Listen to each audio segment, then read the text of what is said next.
Hello, in this video I want to show you how to repair and verify files for installed games on Gog Galaxy.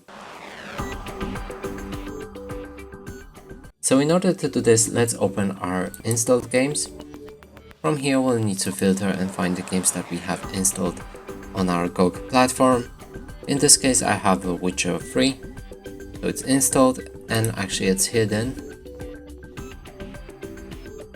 It's not hidden, it's installed. And now let's try Gog Galaxy, this, and here we have it.